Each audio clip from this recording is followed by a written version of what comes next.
Welcome to Watch This Space. I'm NASA Administrator Jim Bridenstine, and today we're going to visit the historic Launch Complex 39A, where we launched all of our moon missions and even some space shuttle missions. Today we have a very special guest, Elon Musk, the CEO of SpaceX. We are at the Kennedy Space Center at Launch Complex 39A, which is a very historic, I would say, not just launch complex, but a very historic monument for our country. From this launch complex, we launched all of our missions to the moon. We also launched space shuttles, and we have a really exciting event that's happening tonight, which is the reason why we're here, which is tonight we're going to launch with what we call Demo 1, which is a mission to the International Space Station with Crew Dragon. In other words, it's not crewed, but it is a test flight going all the way to the International Space Station. Now, where we are right now on Launch Complex 39A, we're on what we call the crew arm, which is the way the astronauts are actually going to get to the capsule so that they can fly to the International Space Station. Now, that's not going to happen tonight, but tonight we're going to test the vehicle, all components of the vehicle. And I am thrilled and honored to be here at this very historic site with Elon Musk, who has been an amazing partner for NASA for all of the years to get us to this point where what we want to do this year is launch American astronauts on American rockets from American soil. And getting to this point, as you and I have talked, was not something that came easy. It's not something that came fast. But step by step, you have gotten us to the point where we're ready almost to take that next step. I'd like to start just by asking you, the story that is out there is that there was a time in your life when you made a trip to Russia, and your intent was actually to buy, I guess, an excess intercontinental ballistic missile. Yeah, without the nuke. Without the nuke, right? Yeah. Without the nuke, that's a good point. Yeah, that's extra. Yeah, that's extra, right. So tell me about why you were there, and ultimately how it resulted in this moment right now. Sure. Well,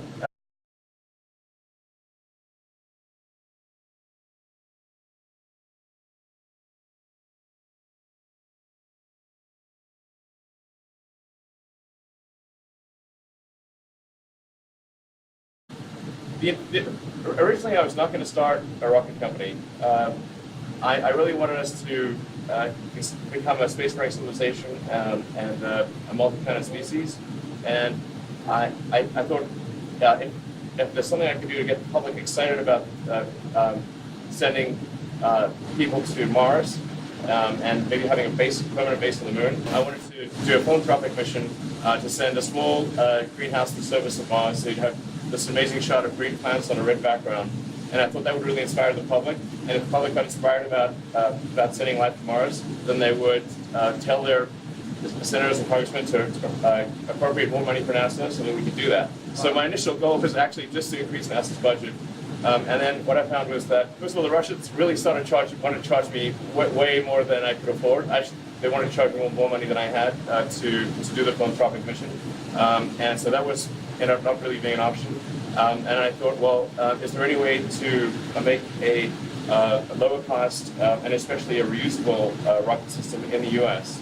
And so I just read every book I possibly could on rocket engineering and decided to try giving it a go, essentially to give NASA more options, more sort of technology, like more technology horses in the stable, essentially, to use in order to get humanity into space and become a multi-planet species. And you started with a much smaller rocket, the Falcon 1. And was your goal at that point, when you started with Falcon 1, to get to the point where we had 9 engines for Falcon 9? Was that your goal at that time? When I started,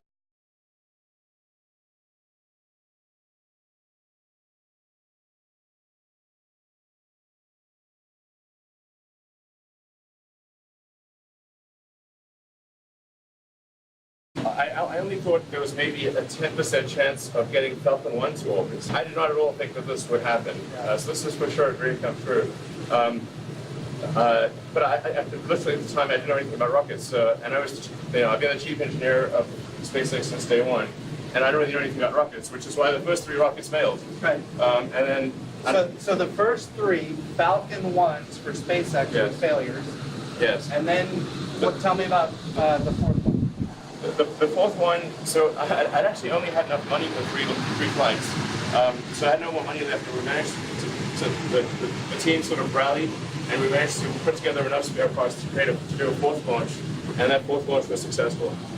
And then So what would have happened if it wasn't successful? SpaceX would have died. So we would not be here right now.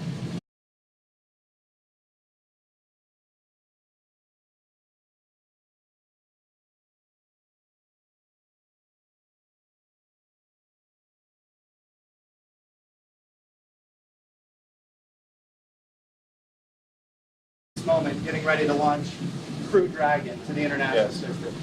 Wow, Yeah. that's an amazing story of taking a risk and actually coming out on top and enabling not just you and SpaceX, but enabling the United States of America to come to this very critical point in American history. Absolutely, and I'd just like to express a great appreciation for NASA and acknowledge the debt that the SpaceX owes NASA in development.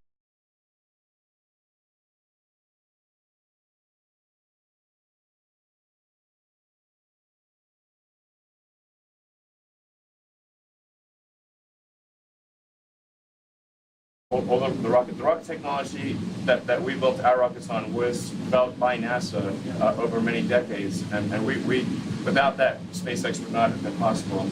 And then shortly after our first success, NASA gave us a critical contract to resupply the space station with cargo, and that was also fundamental to SpaceX's success. And without NASA support, SpaceX wouldn't be here. So thank you. Well, it was long before my time, but I'd just like to thank NASA. yeah, thank the United States of America for supporting this really amazing Absolutely. opportunity. Well, we have now learned the events surrounding Elon Musk's decision to start SpaceX. Let's meet some of the astronauts that will be launching on Commercial Crew. Yes. But that was in 2001 when all of that kind of started materializing and you started having these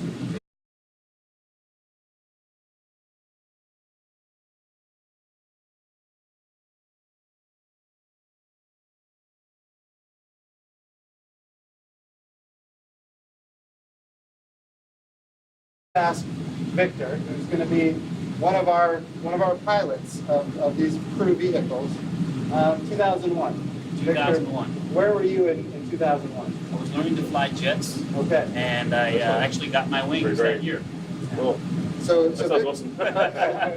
So Victor was a naval aviator, getting his wings. What month was that? 2001. December 2001. Okay. So you got yours about 5 months ahead of me. I was in May of 2001. But you obviously did much better than I did, because I ended up running a museum and then becoming a politician, and you went on to become an astronaut. I don't know if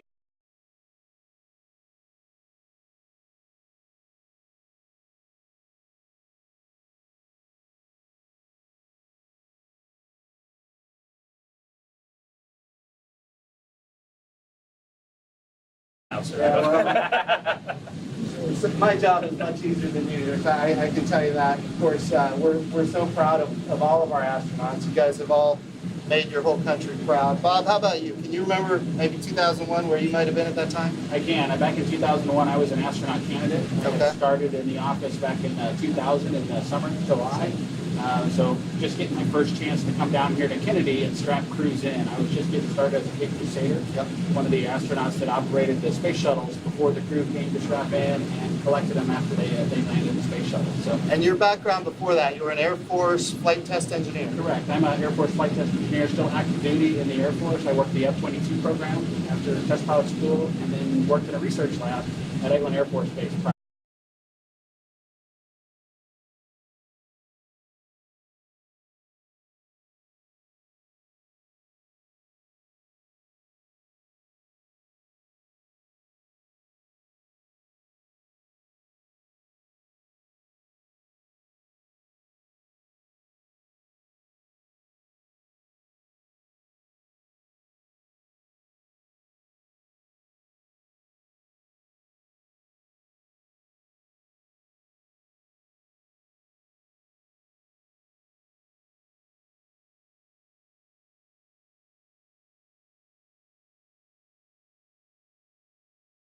that. So it's amazing to think about where every Base on the moon and build a city on Mars and ultimately go to other star systems. We got to have inspiring images, things that really, have a strong emotional effect, and just like make you feel.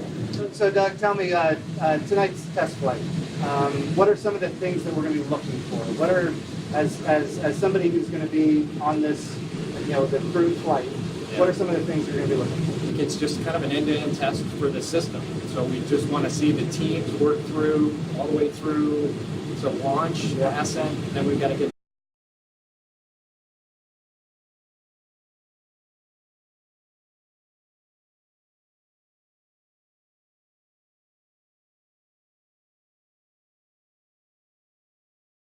in orbit, then work our way through a rendezvous, and then we're trying to get out to Hawthorne to see the docking out there as well. And so, obviously, just seeing how the teams all work together and make this mission, successful, and then all the way through to the splashdown. So I think we're just trying really hard just to see every bit of the system go through its paces. So I like what you said, the words end to end. So all of the systems and all of the subsystems, they've all been tested over and over again. I mean, so a lot of testing. Yeah. And I mean, this has really been a joint effort with NASA.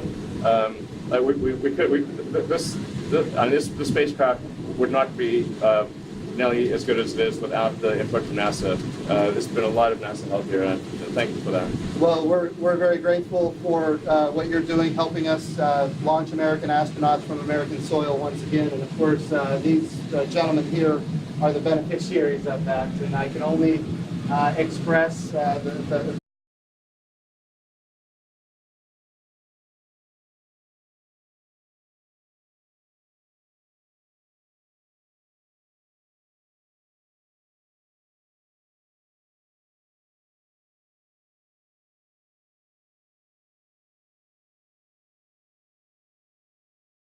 the best that I can, how proud all of America is with who you are and what you've done and what you represent.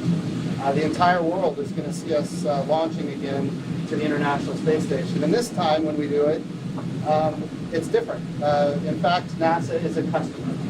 And as a customer, we become one of many that will be using this crew vehicle if all goes according to plan, and we'll have a robust commercial marketplace for spaceflight. And that commercial marketplace could be sovereign countries. It could be individuals that want to go maybe on vacation to space, which I know sounds crazy, but I'll tell you, and you know this, those folks are out there. And there's a lot of folks that are ready to do it. Of course, they have the same dreams and ambitions that all of you had when you were coming up. So.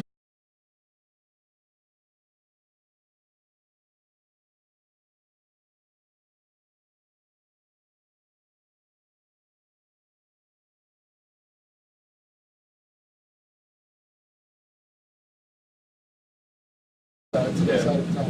I think this is a good step. It really is getting people back in orbit. Yeah.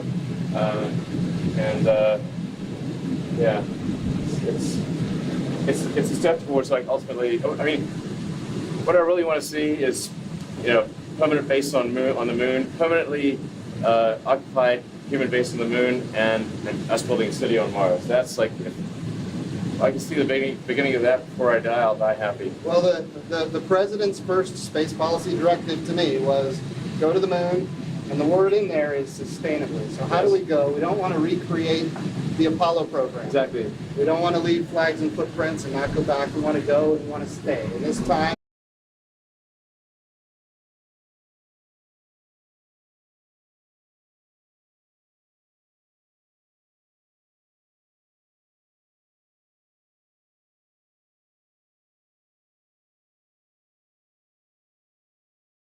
that means landers, Yes. rovers, robots, and humans Yeah. in a sustainable return. It doesn't mean at this point we're ready to have, as you mentioned, a city on the moon. But what it means is we can put together all of the components that enable it to eventually be sustainable. And part of that is reusability.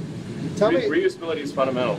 A fully reusable vehicle will cost 100 times less per flight than an expendable vehicle. And it kind of makes sense. Think of of any other mode of transport. It could be like,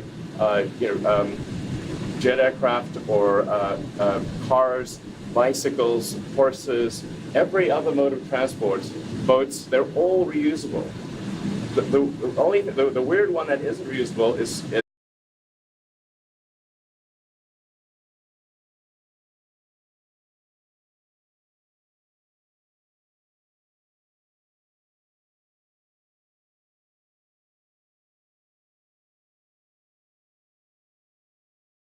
That's right. so you can imagine how expensive it would be if every time you flew in a jet that you had to get a new jet, Right. as opposed to refuel the jet. It would be insanely expensive to fly a jet if it was single use. There wouldn't be anybody flying. No, exactly. It would be like a few research flights at extreme expense, and that's all the flying that would occur. So the absolutely fundamental breakthrough that's needed is a fully reusable orbit class rocket and spaceship system, and it needs to be fully and rapidly reusable. So the cost of reuse must be very low, and it must be able to have a high flight rate. Right. And that's the fundamental breakthrough needed for humanity.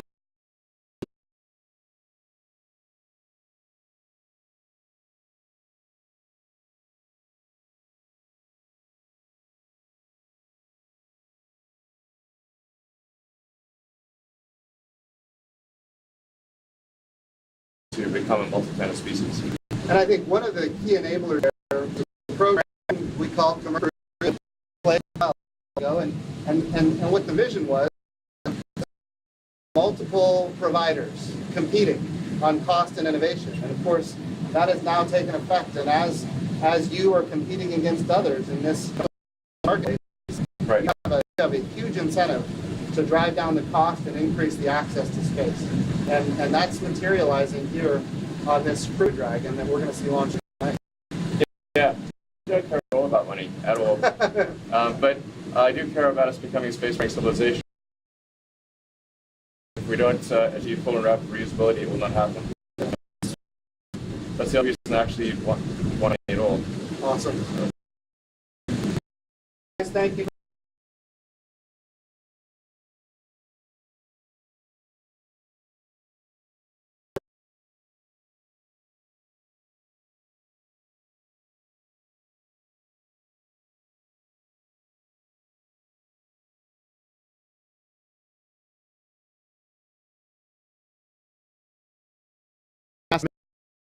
Bridenstine. You can follow me on Twitter at Jim Bridenstine. And if you want to watch this again, you can go at nasa.gov.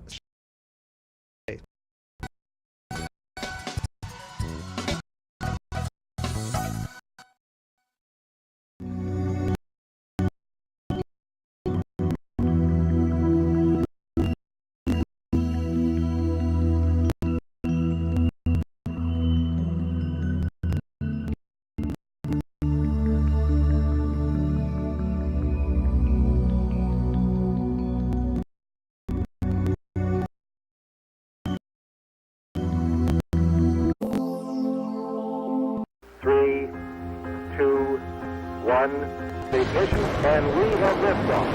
We have liftoff of the Challenger spacecraft. They were launched in 1977. It's really 2 generations ago. The technology was. Your smartphone, 20 times more than what the Voyager spacecraft have. Voyager's the one chosen to do the grand tour, that is to fly Jupiter, Saturn, and then Neptune. Voyager changed our view of the solar. Every planet flew by.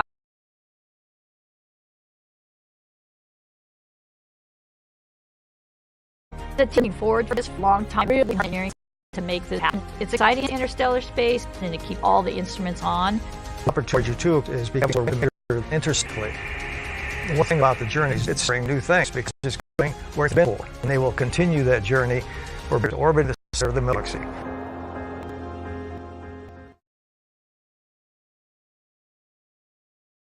By direction of the President of the speech at the National Space Council that I think was one of the most historic speeches in space history.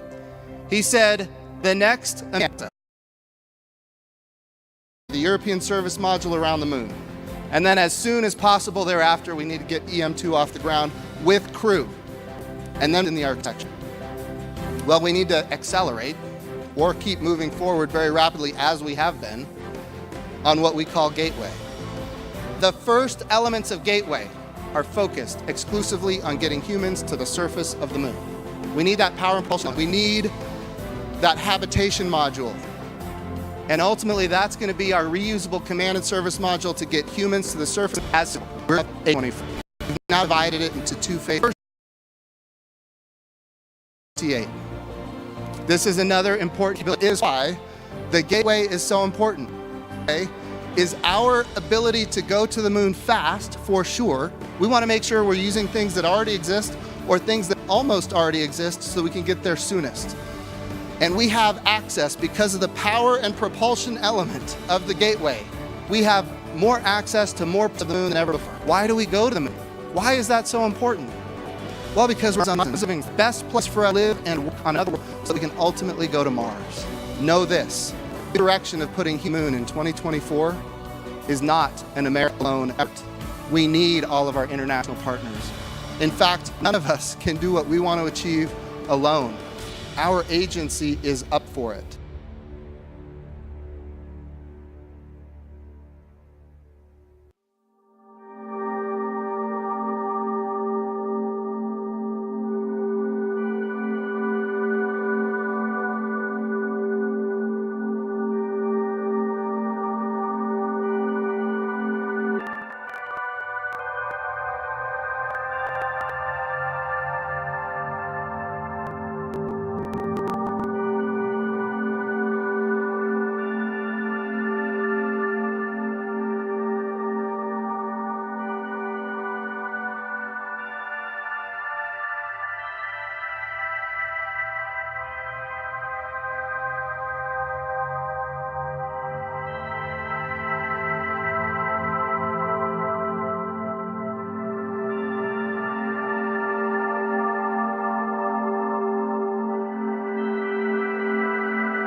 That's one small step for man, one giant leap for mankind.